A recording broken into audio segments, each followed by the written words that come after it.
Weirdest way you have ever met a boyfriend/girlfriend?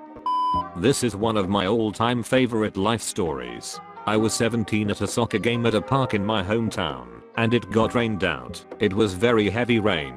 Everyone was leaving with rides or cars and I didn't have one, so I ran under one of those shelters at bigger public parks. She was standing under it too, calling for a ride. I was 17. She was 19. We ended up talking, laughing, and goofing off. I started to kind of show off and go out in the rain, and then I noticed a football. I picked it up and said, "Betcha can't tackle me." And what do you know? She jumps off the wooden picnic table and chases me all over this muddy soccer field. We then fall into a particularly wet and muddy puddle forming in the field. Instead of getting up, we ended up full on muddle wrestling. Fully clothed, soaked in mud, like body slams, tackling, grappling, all in good fun of course. So then, my friend with the truck was the first one there to get either of us, so she came with us. We went to a Dairy Queen, pulled out a hose we saw attached to the side of the building, and hosed each other off right there in the parking lot as concerned adults were like the duck. To this day, several girlfriends later, she is still the most beautiful, funny, and free-spirited person I've ever met. In high school, my girlfriend at the time called me from a phone she found in the girls' bathroom. She texted me all day using it. It was a Metro PCS phone and had a free plan anyway. Later that day, the person who lost it got a new phone and their number transferred, so I was texting a complete stranger. I quickly realized it, but we became pretty good friends. After my girlfriend cheated on me, I started dating the girl who I met through the lost phone.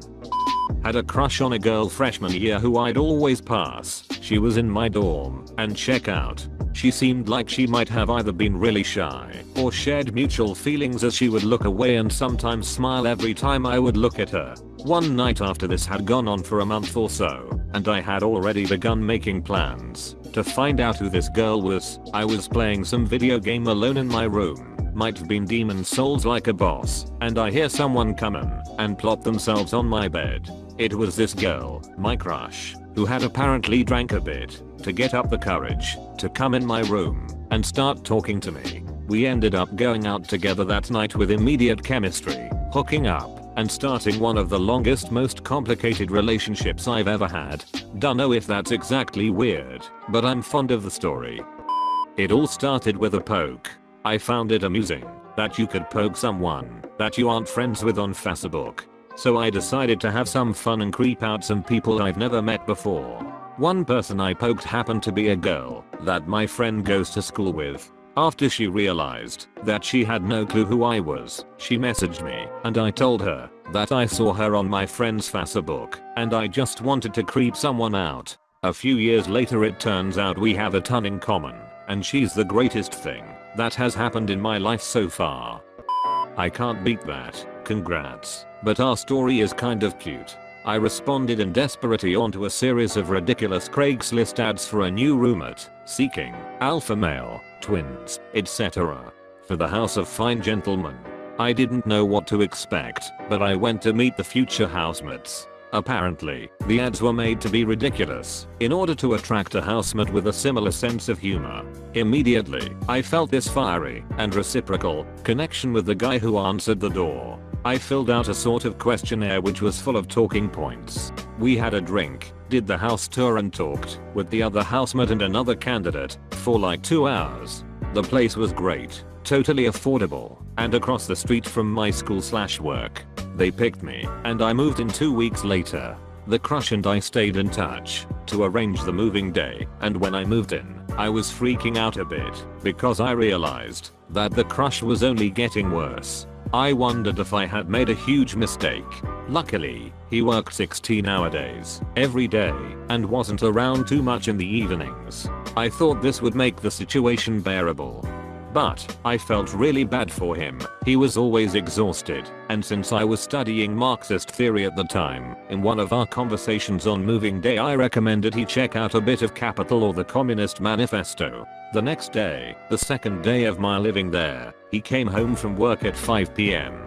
I saw him sitting on the couch looking like he really needed to talk. Turns out that he listened to Mark's on audiobook at work, got overwhelmed, realized that he was horribly overworked, and made the decision to leave early that day. On the third day, he kissed me. We've since moved out together and are engaged, with a child on the way.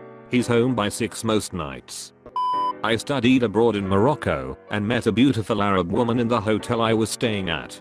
She was reading the paper in the lounge, and if I was in the US I would have approached her.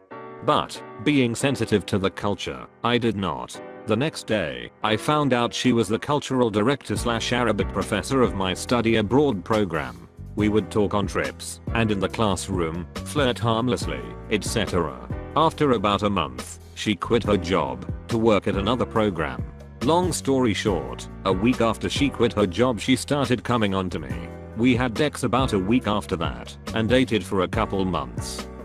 My 18-year curious French cousin came to visit me in Japan 5 or so years ago. I was the only one knowing. We were really close, even from a continent away, and I knew she'd had no chance to experiment with girls yet, what with living in the sticks and all. So, with her agreement, I looked on Mixi, the local FB, for a girl who'd be interested in meeting her when she came to Japan, and I soon found a nice college student who was really game. I made them meet, was their interpreter during the days they were together, and great fun was had by all during the whole process. They slept together, the Japanese chick loved it. My cousin realized that she was straight after all. Anyway, after she went back to France, I met the Japanese girl again, and of course we dated too. She was completely crazy, and not only in fun ways, though there were some interesting sides too, and it didn't last long, but still it's a fond memory. My cousin was deeply amused by the whole situation. BTW. Man, I was expecting a different kind of story after reading the first sentence. I met a girl at a small college party. Everyone drank a lot. Somehow she decided it would be a good idea to talk a lot of poop in a playful manner to the effect of wanting to fight. Shots ensued. We stepped outside. I'm 6 feet 2, like 220 at the time. I'm a terrible judge of height, but I'd give her 5 feet 5. I thought she was joking. I playfully jabbed her shoulder. She wound up an obscene haymaker and blasted my jaw. She was not joking. I took about 3 more punches in my 151 induced stupor before something in my head said duck it, and I turned around and gave her 7 stitches above her left eye. We dated for like 8 months before she decided to become a nun, moved to the West Coast, and dropped off the face of the earth. Family, friends, nobody's heard from her. Couldn't make that poop up if I tried. TL. Doctor punched her chick in the face. Was drunk at a friend's New Year's party. His sister-in-law was there, but I was too drunk to care how I acted. I was filthy, disgusting, and an overall drunken mess. That night I slept in a side room that she was in too. I farted, not giving a poop. Then out of nowhere, she says that's it, and farts louder than me. We spent the next hour farting and laughing. We started dating a week later. TL. Doctor, I had an 8-month relationship that started with a drunken fart contest. I was on my last jump of the season, 17th overall. I'm addicted to skydiving. I should have chewed cigarettes. It would have been cheaper. It was her first solo jump. After only a few seconds I can tell she is having some issues, so I try to slow down so she can catch up with me. I can't find her cord, so we grab onto each other as tight as we can, and I pull my cord. I know the automatic altitude triggered chute probably would have fired, but who knows. After the incident I made her buy me lunch for potentially saving her life. At least this is what I tell my 79-year-old grandmother, who wouldn't understand that we actually met on Match.com. One time I went to a club with 2 buddies of mine. We got there at around 11 o'clock, and I had a drink. He then offers me a strong benzo, similar to Xanax, but stronger. I never tried it before, so I took one.